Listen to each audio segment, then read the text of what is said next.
ada orang yang beranggapan itu bahwa ya percuma banyak ide tapi actionnya nol lah, ya artinya nggak dipraktekkan. Mau usaha ini sebenarnya ide ada, dia udah ngebaca, oh usaha ini kayaknya enak, pasarnya juga ada, kemudian juga konsumennya udah ada. Cuman ketika mau mempraktekkan sebuah ide yang kita milikinya itu banyak sekali pertimbangan-pertimbangan gitu loh. Artinya wah nanti laku enggak, nanti gimana ke depannya, ada hambatan apa. Oke, saya nangkap. Ya. Jawab simpel aja ya, gitu. Artinya, saya jawab simpelnya itu gini. Kalau kata filsuf Stoa itu mungkin Toto tahu lah. Filsuf Stoa itu adalah salah satu yang jadi patokan di buku filosofi teras ya. Nah itu filsuf Stoa. Jadi bahwasanya dia bilang hal-hal yang buruk, hal-hal yang menyebabkan kita ragu itu sebenarnya bukan datang dari hal tersebut, tapi datang dari opini kita terhadap hal tersebut. Paham nggak maksudnya? Ya. Paham nggak? Ya. Kalau kita ngelihat suatu hal yang buruk atau ngelihat baru tahu aja tapi kita udah pemikirannya itu buruk, itu sebenarnya bukan dari hal itu yang menyebabkan terjadi suatu hal yang buruk, tapi dari mindset kitanya, dari opini kitanya. Sekarang kita tanyakan dulu kepada kawan-kawannya atau kepada Bung Toto lah. Sebenarnya kita cari tahu terlebih dahulu karakter kita itu seperti apa. Karakter kita itu tuh bisa diujinya itu dengan gampang sekali kalau menurut saya. Dengan contoh yang dulu saya pernah praktekkan ke Bung Toto. Dengan apa? Dengan jawab secara cepat. Ketika ada sebuah kopi harganya itu 20.000 dan isinya itu adalah 15.000, ya kan? Berapa harga gelasnya? Kan mungkin seperti itu kan? Kalau misalkan dia jawabnya itu dengan cepat, berarti dia bisa dikategorikan sebagai orang yang menggunakan otak kanan. Artinya dia lebih memilih action dibandingkan dengan sebuah planning gitu kan. Tapi kita jangan menyalahkan orang yang dia itu mempunyai banyak ide. Mungkin dia tuh lebih dominan ke otak kirinya sehingga dia itu lebih suka dengan hal-hal yang rinci. Sebelum start dia mau semuanya itu selesai. Artinya rinciannya itu tuh dari yang kecil sampai yang terbesar itu sudah selesai, baru dia mulai start. Kita jangan menyalahkan orang itu. Mungkin mainnya kita yang berbeda gitu. Artinya ketika kita main dengan seorang pegawai, kita pengen usaha, ya mungkin jatuhnya juga ngapain nanti itu usaha, udah mendingan kerja, kan begitu tuh. Betul. Sama dengan ketika kita seorang pegawai dan kita kumpulnya itu sama seorang pengusaha, ngapain nanti kerja, mendingan usaha, kan gitu. Ya kita ganti mainnya aja. Kalau misalkan ada orang-orang yang bilang seperti itu, ya nggak usah diikutin. Ingat nih kata-kata ya saya mungkin pernah bikin status begini. Teman yang baik itu adalah teman yang mendukung apa yang menjadi keinginan kita, apa yang menjadi kebutuhan kita, bukan teman yang menjatuhkan apa yang menjadi keinginan kita atau menjadi kebutuhan kita. Contoh, kalau Toto pengen usaha, teman yang baik itu tuh mendukung, mau usahanya sendal jepit kayak, mau usahanya sendal jepit kanannya doang, kirinya nggak dijual atau apa, ya kalau menurut Toto itu tuh bagus, ya kita ngedukung. Bukan berarti kita mengkritikin, udah kamu nggak usah jualan sendal jepit, kan begitu.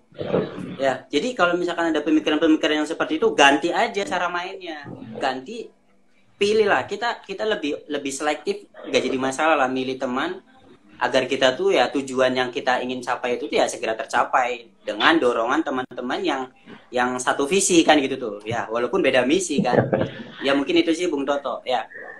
Oh iya, artinya kembali lagi kepada mindset ya sebenarnya Bang ya. Kalau misalkan ada yang mengatakan wah nanti gimana sebenarnya itu hanya sesuatu yang menghantui pikiran-pikiran kita saja gitu kan. Ketika kita berpikirnya negatif ya pasti ada energi untuk mendorong kita melakukan sebuah hal yang negatif. Gitu. Sekarang ke Mas Fajar. Gimana tadi lanjutan bledogannya ini? Jadi tadi setelah ide ya penting, kemudian juga praktek juga penting dalam melakukan sebuah usaha. Nah, saya tahu Mas Fajar ini sekarang menjadi salah satu pendamping pengembangan program ya. Nah, itu untuk strategi pengembangannya itu ketika ide dan prakteknya itu sudah dijalankan itu seperti apa? Ya, Fajar. Mikrofonnya boleh dideketin mikrofon. Kalau untuk konsistensi terhadap segala suatu hal yang kita pikirkan atau kita rencanakan emang penting itu di semua sektor. Istiqomah itu adalah suatu hal kekuatan yang menjadi fondasi untuk kita melakukan suatu hal yang jadikan kita bisa. Karena kan ada istilah bisa karena terbiasa kan. Sama ketika kita mempraktikkan, kalau kata Bang Enel tadi kan, suatu ide itu ya harus kita praktikkan dengan mindset ya positif gitu kan. Ya bener sih, ketika pengalaman ya, cerita pengalaman lagi, nggak jualan petasan ya. Ketika itu nih sharing juga pengalaman bisnis juga bersama ibu waktu itu. Orang tua saya pernah ini jualan brownies tau dulu tuh di waktu sekolah.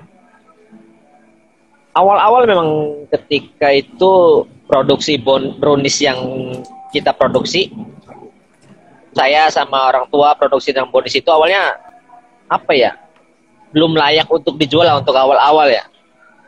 Tapi ide untuk mengembangkan jualan brownies itu terus berkembang seiring berjalannya waktu. Ketika pertama-tama kali banyak komplain dari konsumen, banyak beberapa produk yang tidak sesuai dengan standar. Karena kan brownies itu kan gampang-gampang susah waktu itu ya. Saya sama ibu dulu. Jadi kadang-kadang keras. Dari hasil situ ya kita evaluasi ya alhamdulillah. Berselang beberapa waktu kemudian alhamdulillah untuk produknya sendiri ya sudah cukup untuk layak untuk dijual. Artinya konsistensi dalam mengembangkan ide sendiri ya penting juga. Kalau misalkan ini kalau nggak salah ya, mungkin dikoreksi ya Bang Enel.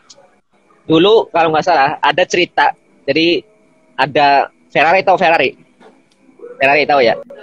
Jadi dulu Ferrari itu kalau nggak salah punya partner, namanya itu adalah Lamborghini. Ini yang menjadi cikal bakal ketika adanya mobil Lamborghini. Waktu itu si Lamborghini ini diledek kalau nggak salah ya. Nanti koreksi cerita ini bener nggak sama pemilik Ferrari itu.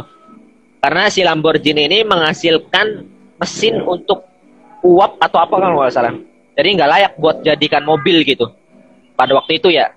Nah ketika si Lamborghini ini mengevaluasi, mengembangkan ide-idenya sampai dengan yang punya satu visi harus lebih cepat memproduksi mobil yang lebih cepat dan lebih mewah istilahnya gitu kan. Ya sampai sekarang gitu terbentuklah Lamborghini. Dengan kemewahannya, dengan kecepatannya, walaupun tidak sehebat dari Ferrari, tapi dia membuktikan gitu dengan ide dan konsistensinya. Walaupun sempat diledek, ini nggak sesuai dengan mesin untuk pembuatan mobil. Tapi alhamdulillah.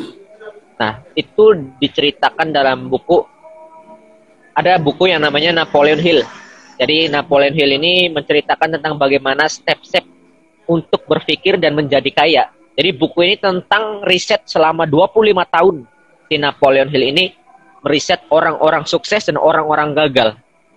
Bayangkan 25 tahun hanya sekedar untuk meriset orang-orang sukses dan orang gagal. Apa yang dikatakan buku itu? Intinya gini toh, Bang. Di Napoleon Hill dia mengatakan selama 25 tahun dia meriset orang-orang sukses, ratusan orang kaya. Bahkan Andrew Carnegie, kalau teman-teman Andrew Carnegie itu kan pengusaha bisnis besi di era Jerman dulu kan, itu orang paling kaya. Ini istilahnya apa? Tokoh yang diidolakan oleh Bosman itu kan, Andrew Carnegie. Itu dia 25 tahun dalam bukunya itu mengatakan, terkadang setiap individu manusia itu dalam menemukan suatu masalah dalam hidupnya, entah tantangan atau rintangan, terkadang sebagian manusia itu terlalu fokus pada masalah-masalah yang terjadi, tidak berkonsentrasi pada cara-cara untuk meraih kesuksesan. Benar kata Bang Enel, kita ketika melihat permasalahan, mindset kita selalu buruk. Wah, ini selalu gagal ini. Wah, ini selalu nanti juga nggak bakal berhasil. Tapi ketika kita bisa melihat dari sisi positif, kayaknya mungkin ada kemungkinan ini bisa berhasil ini. Saya cobalah. Makanya ada perbedaan loh antara pemenang dan seorang pecundang. Kalau seorang pecundang gini, wah ini terlalu tidak mungkin ini masalah ini terlalu sulit. Tapi seorang pemenang ini, wah ini terlalu sulit, tapi ada kemungkinan bisa dilakukan. Itu hanya dibalik aja kan. Ini nggak mungkin dilakukan karena terlalu sulit. Tapi seorang pemenang adalah ini terlalu sulit, tapi ada kemungkinan untuk bisa dilakukan. Ya itu tadi yang seperti dikatakan, orang itu terlalu fokus pada masalah-masalah yang terjadi ke depan, tapi tidak berkonsentrasi pada cara-cara meraih keberhasilan. Untuk meraih keberhasilan dibutuhkan dedikasi, konsistensi, dan pengembangan. Karena ketika kita berjalan dengan stuck, ya ide pengembangan bisnis itu berjalan dengan tidak berkembang. Nah, saya untuk mendampingi Z-Mart itu ya khususnya di program Basta sendiri, ya dari ide awal untuk pemberian materi, pemberian pendampingan terhadap bisnis itu berkembang. Dari yang harus mencukupi kebutuhan ketika sudah berkembang mulai meningkat nih. Memberikan akses kepada fasilitas pembiayaan yang sifatnya lah menjadi tanggung jawab, bukan hanya sekedar bantuan lagi. Ketika dia bisa mengembangkan suatu pembiayaan itu, naik level lagi, diberikan akses ke pembiayaan yang lebih besar lagi. Artinya apa? Harus ada tanggung jawab dalam setiap rintangan itu. Ketika kita nyaman dalam, ya misalkan di dalam usaha ya, terlalu nyaman dengan usaha dengan hasil yang sudah puas ya kita akan stuck. Tapi ketika kita sudah kita bisa mengembangkan dan kita bisa meningkatkan rintangan kita ya, itu akan bisa menjadi mengembangkan usaha lebih lanjut.